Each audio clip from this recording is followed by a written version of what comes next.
Intanto ben trovati a tutti, vedi?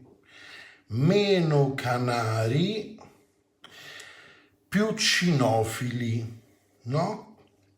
Meno canari, più cinofili e la distinzione tra le due categorie è a dir poco abnorme, è mostruosa.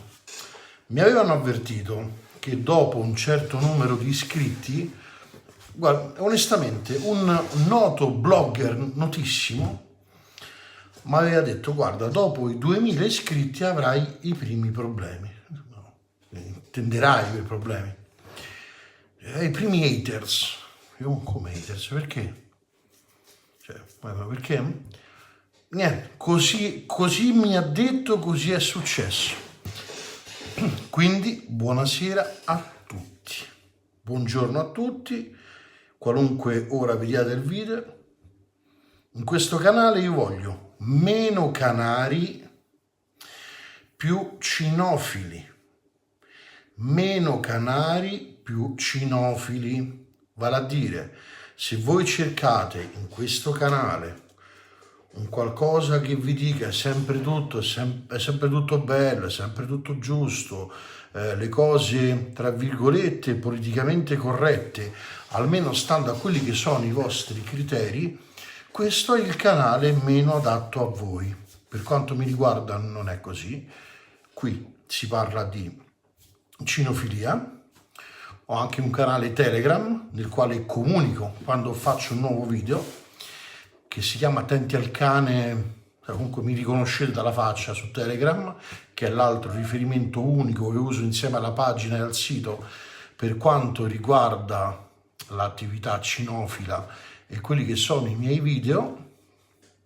E qui si parla di cinofilia, non di canari, che sono l'equivalente dei gattari, no? Che hanno a che fare con i cani.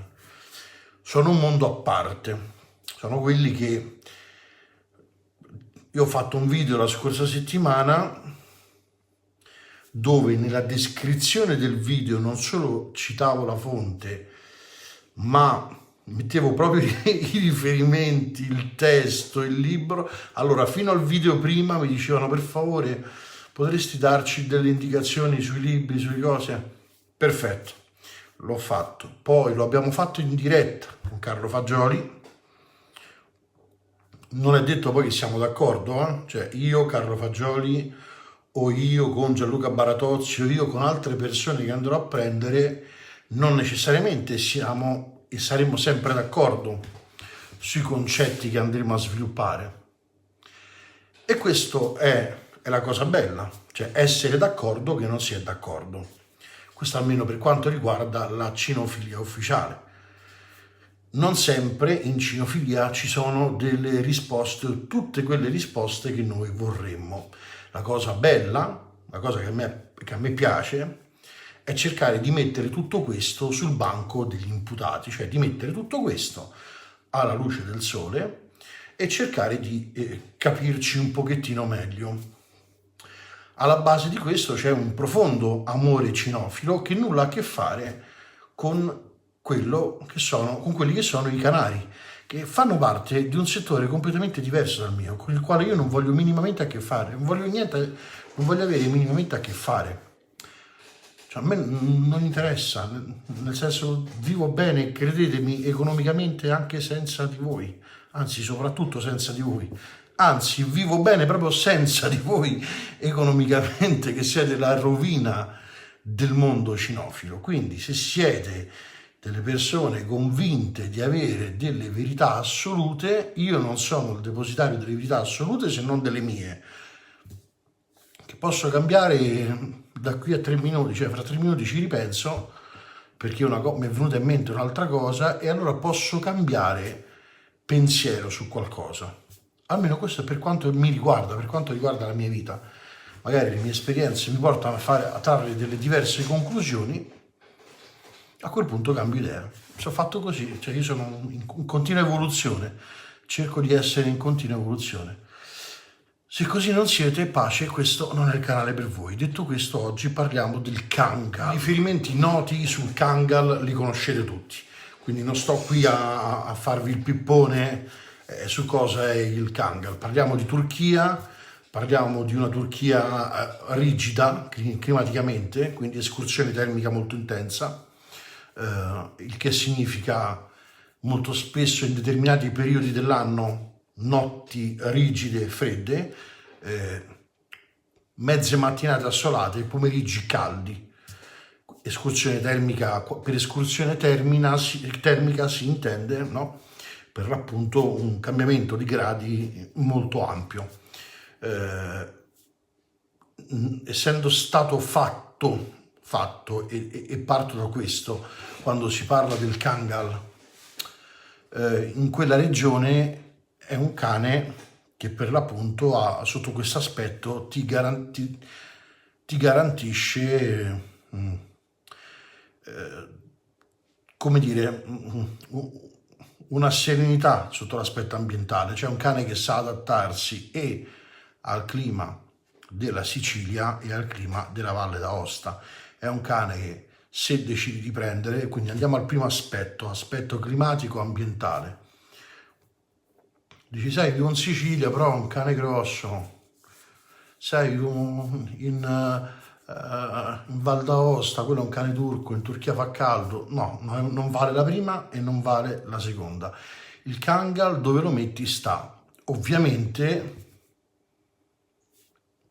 ricordando e nel rispetto che ci vuole quando si prende un cane di una certa stazza. E il Kangal è un cane di una certa stazza, cioè non è un cane così.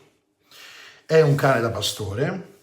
Esistono due tipologie di cani da pastore, e questa è una cosa che non viene detta spesso. Il primo tipo di cane da pastore è quello, il cane da pastore conduttore, pastore tedesco, Belgian Malin, e il cane da pastore guardiano. Lui appartiene alla seconda categoria. Il Kangal è un cane da pastore guardiano.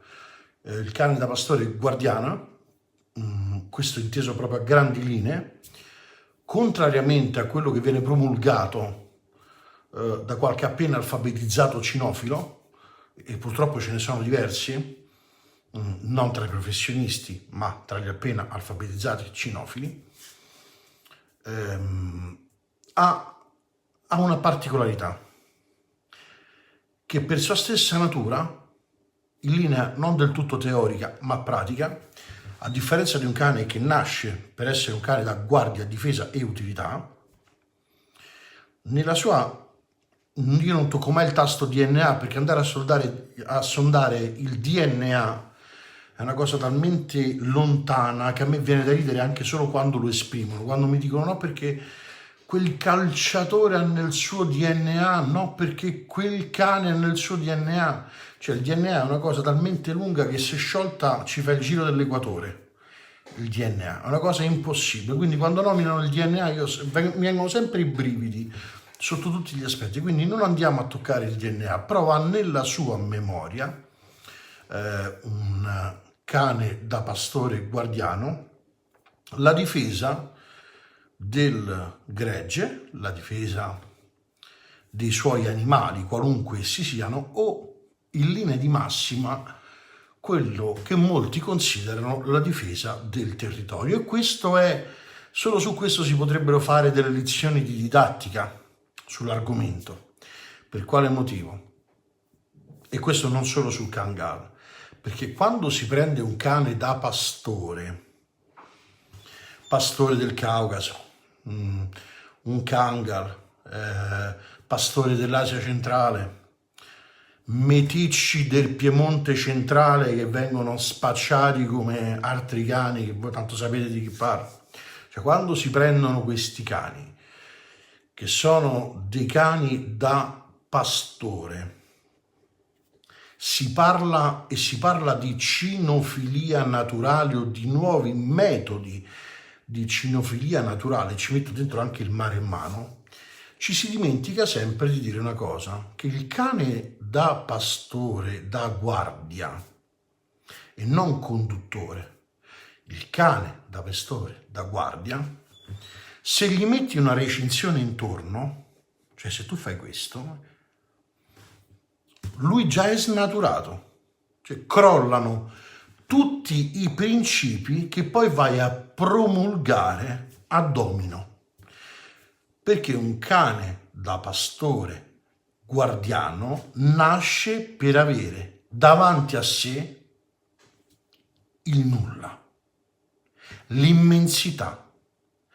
Se tu gli dici o lo costringi a difendere un territorio specifico, già hai perso tutte quelle cose che invece tu ti vai a vendere. Che però puoi andare a vendere, sempre per stare in tema, ai canari, non ai cinofili, perché un canaro queste cose non le sa. Un cinofilo queste cose le sa. Quindi puoi prendere in giro qualcuno ogni tanto, non tutti sempre. Questo per essere proprio chiari, no? Il Kangal è un cane che, a differenza di tanti, ho avuto modo di lavorare una montagna di volte, perché in una determinata parte di mondo, nello specifico in Medio Oriente, viene attenzionato. Per chi non sapesse cosa significa attenzionato, andasse nei miei video precedenti e magari potrebbe scoprirlo. Attenzionato da diverse situazioni importanti, perché è un cane capace di coprire una vasta gamma di territorio, e a differenza degli altri cani da pastore da guardia che ho nominato negli altri video e che nominerò in futuro, ha una particolarità, ha una soglia di addestrabilità decisamente più alta di tutti gli altri. Quando io parlo di addestrabilità non parlo di educazione, cioè parlo di addestrabilità, cioè fai questo, questo fai. Non è forse lo faccio, no, quella è educazione, che è educato. L'addestramento è imperativo, non è facoltativo, non è sai ti sto chiedendo di, no, ti sto dicendo di, che è diverso. Il Kangal è un cane con il quale ad esempio puoi fare l'invio in avanti. Per chi non sapesse cos'è l'invio in avanti, è un po' come dire vai a guardare là cosa succede. Il Kangal lo fa. E questo è un aspetto che a me personalmente ha colpito tanto nel corso del tempo, perché non lo avrei mai detto, nel senso che trovarsi davanti al Kangal, non ce lo nascondiamo, è una cosa che fa abbastanza spavento, cioè non stai parlando di un cagnolotto, stai parlando di un cane enorme, di un cane fortissimo, di un cane che se ti morde ti fa male, e chi ha preso morsi nella sua vita sa che i morsi non fanno bene, fanno male. Il morso di un Kangal fa proprio male, cioè è un morso che non so quanto chiude, non posso, quindi non lo metterò nella descrizione del video, però il morso del Kangal è un morso che fa veramente male. Quando mi sono trovato a lavorarli in modo tradizionale, quando si parla di modo tradizionale intendo senza la corrente. Perché? E cosa si intende per corrente? Per corrente si intende il teletac, che molti guardano come il male supremo dell'addestramento, che è quello che usa abitualmente César Millan nei suoi video, quella scatoletta nera. Ne ho parlato anche qua in un video sul mio canale, la scatoletta nera. Io ripeto che ho visto fare molti meno danni a gente con un teletac che a gente con un collare a strozzo. Ho visto fare proprio molti meno danni, non in Italia, negli Stati Uniti, perché pochi sanno che ad esempio esistono due tipi di, o meglio più tipi di teletac. Io non ne approvo neanche uno, nel senso che non l'ho mai usati, non mi ci trovo. Probabilmente si andrà in quella direzione nel corso del tempo.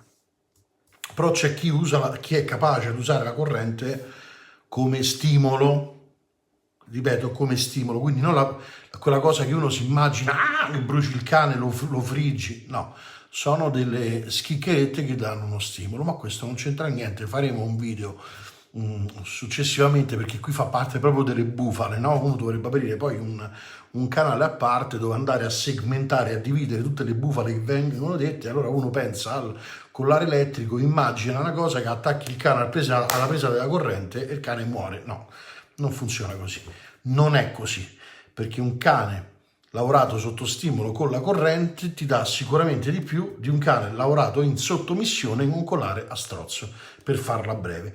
Solo che devi saperlo fare. Io non lo so fare, fine, perché non l'ho mai fatto, non me ne frega niente, quindi punto.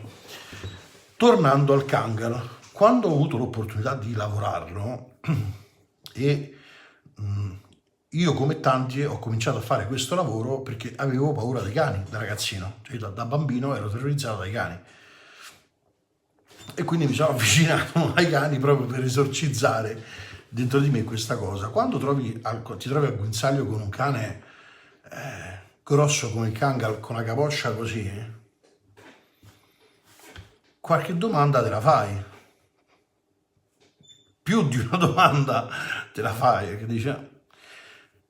Quando poi cominci a lavorarlo ti rendi conto che il paragone è un paradosso, ma è un paradosso neanche troppo lontano per chi è del settore o per chi si sta avvicinando al settore. Lavorare un Kangal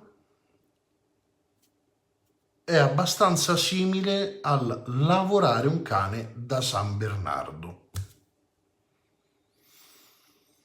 Solo che uno immagina il San Bernardo come il cane più buono della terra perché il cane ha soccorso. Altra bufala, non è mai stato vero. È un cane per il soccorso, non è un cane, insomma, meglio evitare di dargli fastidio. Insomma, bello, bello, bel cane dei sogni, bello. Ora io eviterei di dargli fastidio al San Bernardo. E il Kangal è un cane che tu immagini di avere per le mani, un cane come il pastore maremmano o come il Caucaso, e invece hai un cane che ti dà diverse risposte sotto l'aspetto dell'addestramento.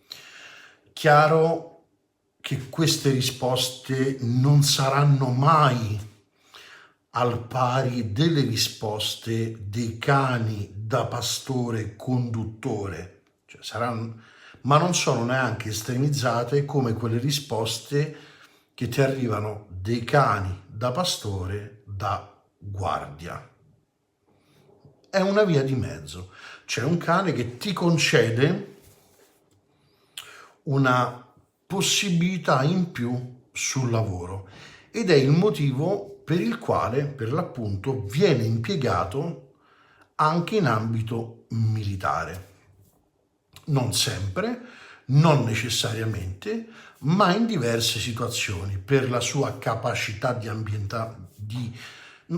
per la sua capacità non tanto nel sapersi ambientare, che già di suo sarebbe importante, ma non è un cane estremamente diffidente, cioè non è un cane estremamente diffidente con la normalità, è un cane diffidente quando va in sospetto o quando ha una sua marcatura e qualcosa gli sfugge. Quindi nelle perimetrali, recinzioni esterno, è un cane che segnala molto bene significa che a 700 metri di propagazione libera, 700 metri di propagazione libera sono molti, non sono 700 metri incuneati, tu ne senti l'abbaio e questo è un dettaglio che pochi conoscono, ma che in realtà per chi fa il mio lavoro è importante. Un conto è avere un abbaio di profondità, un conto è non avere un abbaio di profondità. Ci sono cani grandi che non hanno un abbaio di profondità, e ci sono cani piccoli che invece hanno un abbaio di profondità. Il Kangal è un cane che ha ad esempio un abbaio di profondità, cioè 700 metri, con una propagazione a 360 gradi, quindi fluente ma dispersiva. È un cane che lo senti, cioè ne senti l'allarme. Di questo ne abbiamo parlato, dell'addestramento ne abbiamo parlato, della gestione.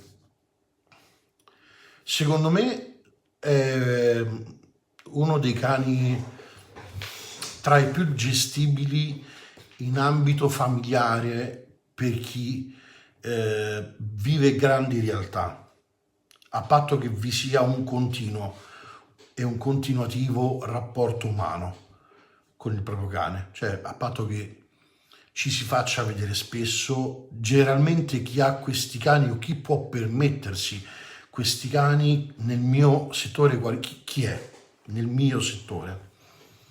Ambasciatori, consolati, residenti all'estero, residenti italiani all'estero, residenti esteri in Italia. Ecco, purtroppo c'è un vizio di forma che il più delle volte le persone che hanno una discreta disponibilità economica delegano il far mangiare il proprio cane o il passarci un quarto d'ora, 20 minuti al personale di casa. Ecco, questa è una cosa che con il Kangal è meglio non fare, non perché sia diffidente come il mare in mano e un giorno rischi che non ti faccia entrare a casa, ma perché è meglio per lui conoscerti bene, conoscerti veramente bene.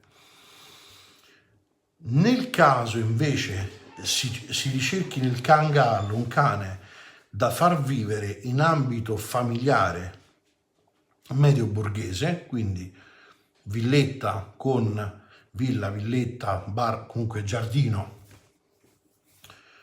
e si decida di voler vivere il proprio cane, è un cane estremamente performante e nella guardia e nella difesa.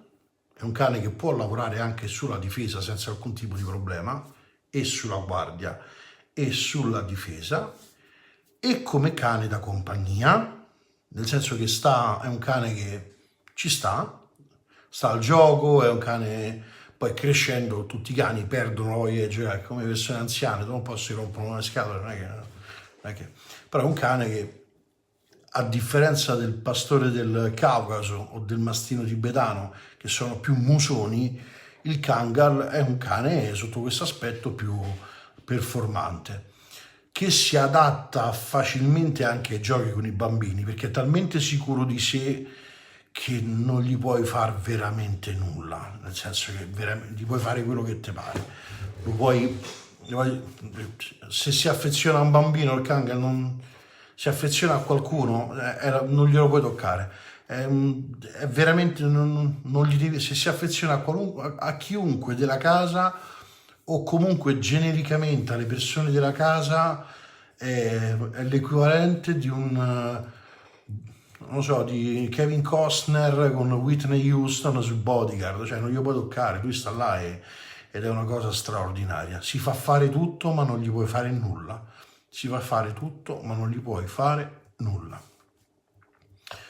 Diffidare di persone, questo vale per tutti, di persone che non sappiano cosa stanno per venderti, perché comprare un Kangal non è come comprare, nel rispetto dovuto, un cane di 10 kg, quindi affidarsi ad allevatori seri. Quando si parla di allevatori seri, parlo di allevatori che devono essere iscritti all'ENCI,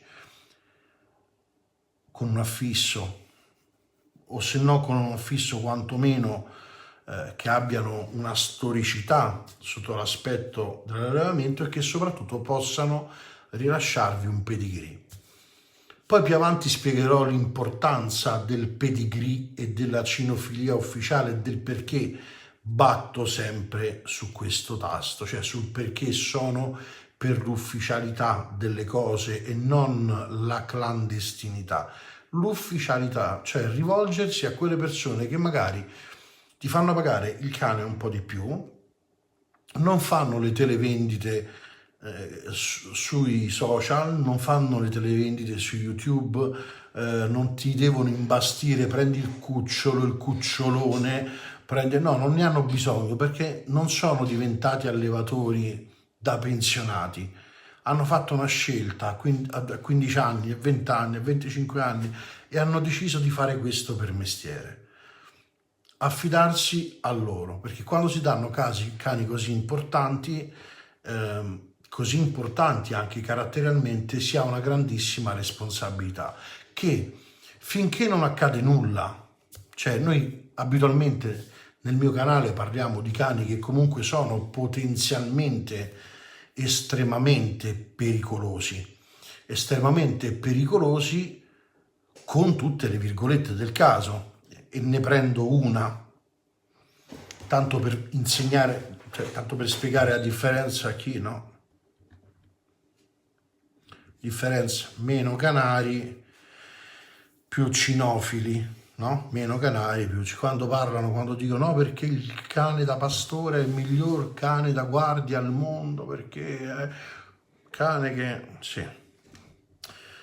Allora, quando vi dicono queste cose, chiedetegli come mai, ad esempio, nei campi di concentramento un Doberman teneva ferme 600 persone.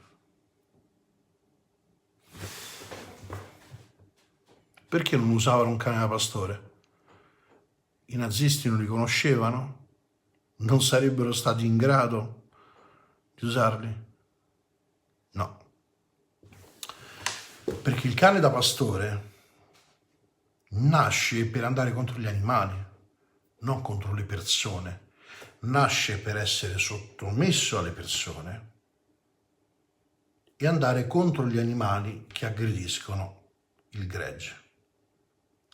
Il cane da guardia, Doberman, Rottweiler, tutti questi cani che ora vanno un po' meno di moda perché sono usciti questi imbecilli che promulgano realtà alternative, che poi capisci anche perché, insomma, tutti devono vivere, però c'è un motivo. Cioè, c'è un motivo se in Afghanistan i cani che tanto vengono millantati scappano davanti a Malin. Un motivo c'è, solo che le cose bisogna conoscerle, bisogna studiarle, altrimenti si rischia di fare le televendite dei propri cani su internet, che è una cosa abbastanza triste. Comunque, detto questo, rivolgersi a professionisti seri e per bene. Io non faccio per voi perché mi occupo di altro. Cioè, il privato non lo faccio più da tantissimo,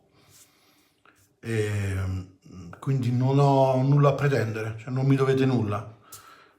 Però c'è una cosa semplicissima da fare: andate in internet dove c'è ENCI, allevatori riconosciuti. Se voi cercate allevatori riconosciuti, che ne so, invento. Allevatori riconosciuti, pastore dell'Asia centrale, Piemonte. Cercate quel nome. Se quel nome non vi esce, quello è un allevatore che in clandestinità non è riconosciuto dall'ENCI, cioè non ha alcun titolo per essere un allevatore. Vi ho fatto un esempio: andate sul sito dell'ENCI, cliccate la vostra razza e cercate l'allevamento nella vostra regione. Questo vale anche e soprattutto per cani come il Kangal, che è uno di quei cani belli, tanto belli, ma che hanno bisogno di particolari attenzioni sotto un aspetto professionale, quindi rivolgervi a un allevatore che sappia consultarvi, ad un addestratore che sappia eventualmente aiutarvi, a patto che sia della vecchia generazione, dal mio punto di vista, che non vuol dire che io abbia ragione, è quello che io penso, non vuol dire che io abbia ragione, da un veterinario che sappia come farlo crescere, perché è un cane che deve crescere bene, Poste tutte queste priorità, siete liberissimi di portarvi a casa un Kangal e di fare un figurone, perché è un cane maestosamente bello. Detto questo, vi invito ad andarveli a guardare. Ci sono diversi video e io proverò a metterne uno in descrizione. Perché lo devo ricercare. Un video di un allevatore turco dove ha nei box già molto ampi, già allevatore serio, tutti i suoi Kangal, e effettivamente guardarli ti spaccano l'occhio. Cioè sono cani che tu li guardi e dici accidenti, ho veramente un signor cane. E qualcuno magari mi scriverà sotto ma perché non hai detto che si chiama anche Karabash? Ho capito che dai 2000 in poi, dai 2000 iscritti in poi, avrò tante persone che vorranno dire la loro. Bene, non vi voglio, io non vi voglio.